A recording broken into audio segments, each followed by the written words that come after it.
আসসালামু আলাইকুম। আজ আরও একটি নতুন রেসিপি নিয়ে চলে আসলাম। আজ তৈরি করব আম দিয়ে মজাদার আমের লাড্ডু। তাই প্রথমে আমি নিয়ে নিয়েছি চিকন সেমাই, আর আগের থেকে ব্লেন্ডার করে রেখেছি আম আর পরিমাণ মতো চিনি। এগুলোই লাগবে আমাদের আমের লাড্ডু তৈরি করতে। আর কিছু বাদাম আমি আগে থেকে ভেজে নিয়েছি। এখন একটি কড়াইতে পরিমাণ মতো বাটার দিয়ে ভালো মতো নেড়ে চেড়ে নেব। বাটারটা গলে গেলে তার মধ্যে চিকন সেমাইগুলো দিয়ে ভালো মতো ভেজে নিব।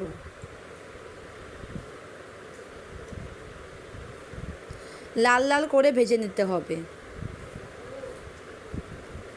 সেমাইগুলো ভাজা হয়ে গেলে তার মধ্যে আগে থেকে ব্লেন্ডার করে রাখা আমগুলো দিয়ে ভালো মতো নেড়ে নিব।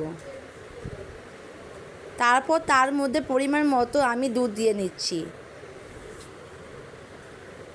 দুধ দেওয়ার পরে চুলার আঁচটা কমিয়ে দিতে হবে, না হলে পুড়ে যাবে। ভালো মতো নেড়ে চেড়ে আমি পরিমাণ মতো চিনি দিয়ে দিচ্ছি। আপনারা চাইলে চিনি বেশি দিতে পারেন, আবার কমও দিতে পারেন। তার মধ্যে পরিমাণ মতো কয়েকটা বাদাম দিয়ে দিলাম। বাদামটা দিলে লাড্ডুটা খেতে অনেক মজা লাগে।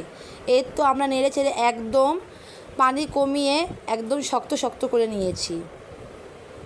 এখন হাতের সাহায্যে ভালো মতো গোল গোল করে আমরা আমের লাড্ডু তৈরি করে নেব।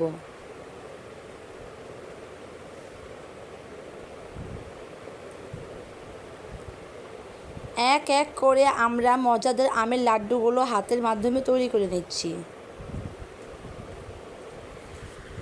আমের লাড্ডুর উপরে সৌন্দর্যের জন্য আমরা একটা করে বাদাম আর একটু করে ভাজা সেমাই দিয়ে পরিবেশন করে নিলাম। ভিডিওটি ভালো লাগলে লাইক কমেন্ট শেয়ার করে আমাদের পেজের পাশে থাকবেন।